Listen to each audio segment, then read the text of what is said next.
வணக்கம் நண்பர்களே. உலகக்கோப்பை கால்பந்து போட்டி சூப்பராக நடந்துட்டு இருக்குல்ல. ரவுண்ட் ஆஃப் 16 முடிய போகுது. காலிறுதி போட்டி தொடங்க போகுது. இன்னைக்கு காலையில் இங்கிலாந்துக்கும் மெக்சிகோக்கும் மேட்சுங்க. இன்னைக்கு காலையில் யார் ஜெயிச்சா அப்படிங்கிறத ஒரு நிமிஷத்துக்கு அப்புறம் சொல்கிறேன்.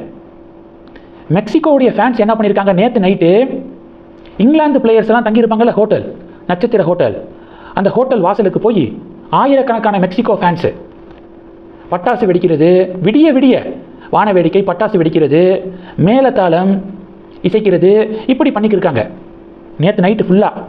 ஏன்பா இப்படி பண்ணுறீங்க அப்படின்னு கேட்டால், இல்லை இது மாதிரி சவுண்டெல்லாம் கொடுத்து இங்கிலாந்து பிளேயர்ஸை தூங்க விடாமல் பண்ணணும். தூக்கம் அவங்களுக்கு கெட்டுச்சுன்னா நாளைக்கு மேட்ச்சில் அவங்களால ஒழுங்காக விளையாட முடியாது, அதனால தான் இப்படி பண்ணுறோம் அப்படின்னு விடிய விடிய பட்டாசு கொடுத்திருக்கானுங்க மெக்சிகோ ஃபேன்ஸு. நேற்று ஃபுல்லாக இந்த சம்பவம் நடந்திருக்கு அலப்பறை. இன்னைக்கு காலையில் மேட்ச்சு. யார் தெரியுமா ஜெயிச்சது? இங்கிலாந்து தான் ஜெயிச்சிருக்காங்க. இங்கிலாந்து 3 கோலு, மெக்சிகோ 2 கோலு. காலிறுதிக்கு முன்னேறிட்டாங்க இங்கிலாந்து. மெக்சிகோ தோல்வி அடைந்து போட்டியிலிருந்து வெளியேறிட்டாங்க. இது ஒன்று. ரெண்டாவது என்ன பார்க்க போகிறோம், அயோத்தி ராமர் கோயில் நன்கொடையில் முறைகேடு அப்படின்னு சொல்லிட்டு செய்திகள் வருதுல்ல. இப்போ உத்தரப்பிரதேச கவர்மெண்ட் களமிறங்கி தீவிரமாக விசாரணை நடத்திக்கிட்டு இருக்காங்க. இது ஒரு பக்கம் அயோத்தி ராமர் கோவில் சம்பந்தப்பட்ட செய்தி. இது அயோத்தியை தொடர்ந்து பத்ரிநாத் கோயில் நன்கொடையிலையும் முறைகேடு அப்படிங்கிற புதிய குற்றச்சாட்டு புகார் முன்வைக்கப்பட்டிருக்கு. இப்போ இது சம்பந்தமாக விசாரணை நடத்த 4 பேர் கொண்ட குழு அமைப்பு அப்படின்னு பத்ரிநாத் கோயில் நிர்வாகம் அறிவிச்சிருக்காங்க. டெஃபினட்டாக தப்பு பண்ணவங்க மேலே ஸ்ட்ரிக்டான நடவடிக்கை இருக்கும் அப்படின்னு எதிர்பார்க்கப்படுது. இது 2.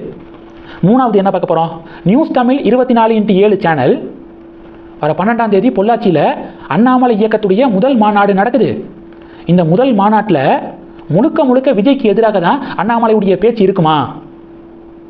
டிவிகே கவர்மெண்ட்டை நேரடியாக எதிர்க்க அண்ணாமலை முடிவெடுத்திருக்காரு. முதல் மாநாட்டில் விஜய்க்கு எதிராக ரொம்ப ஆக்ரோஷமாக மலை பேச போகிறாரு அப்படின்னு செய்தி வெளியிட்டிருக்காங்க.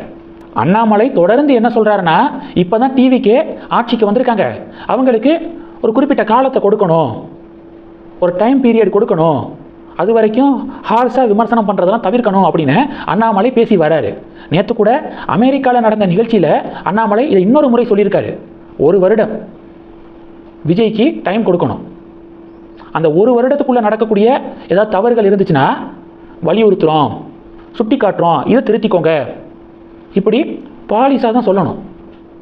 1 வருஷத்துக்கு பிறகு பிரச்சனை இருக்குன்னா அதை நம்ம ஹார்ஸாக நம்ம கேள்வி கேட்கணும் அப்படின்னு அமெரிக்காவில் நடந்த நிகழ்ச்சியில் அண்ணாமலை பேசியிருக்காரு. இதை முன்னாடியிலேருந்தே அண்ணாமலை சொல்கிறாரு. திராவிட கட்சிகள் தான் எடுத்தோடனே அரசியல் பண்ணுறாங்க, போராட்டம்லாம் நடத்தி பண்ணிக்கிருக்காங்க. ஆனால் பொதுமக்கள் என்ன நினைக்கிறாங்க, இப்போ தானே வந்தாங்க, கொஞ்சம் டைம் பீரியட் கொடுக்கலாம், அதுக்கு மேலேயும் ஒழுங்காக செயல்படலைன்னா கேள்வி கேட்கணும் அப்படிங்கிறதான் பொதுமக்களே நினைக்கிறாங்க. பொதுமக்கள் நினைக்கிறத தான் அண்ணாமலை செயல்படுத்திக்கு இருக்காரு. ஆனால் திராவிட கட்சிகள் எதுலடா அரசியல் பண்ணுவோம், எதுலடா குறை கண்டுபிடிப்போம் அப்படின்னு சொல்லிட்டு மேரேஜாக போய் புலம்பிக்கு இருக்காங்க.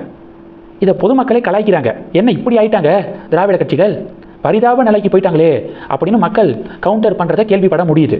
அதனால் அண்ணாமலையுடைய நிலைப்பாடு இப்படி இருக்குது. என்னமோ அண்ணாமலையே நியூஸ் தமிழ் 24x7 கிட்ட ஃபோன் பண்ணி சொன்ன மாதிரி பொள்ளாச்சி மாநாட்டில் விஜயை நேரடியாக தாக்கி பேச போகிறாரு மலை அப்படின்னு பொய்யை பரப்பி விட்டுருக்காங்க மீடியாக்கள். இன்றைக்கி தமிழக மீடியாக்களுடைய லட்சணமே இதுதான். சும்மா அடிச்சு விடுறது, காசா பணமா, யார் நம்மளை கேள்வி கேட்பா அப்படிங்கிற தெனாவட்டில் முக்காவாசி மீடியாக்கள் இப்படி தான் பொய் செய்திகளை பரப்பி விடுறாங்க அப்படிங்கிறதான் யதார்த்தமான உண்மை. தினமலர் பரப்பி விட்டாங்களே, ஹிந்துத்துவாவுக்கு எதிராக அண்ணாமலை திரும்பிட்டாரு அப்படின்னு ஃபேக் நியூஸை பரப்பி விட்டாங்களே, எல்லாம் பொதுமக்களுடைய தலையெழுத்து.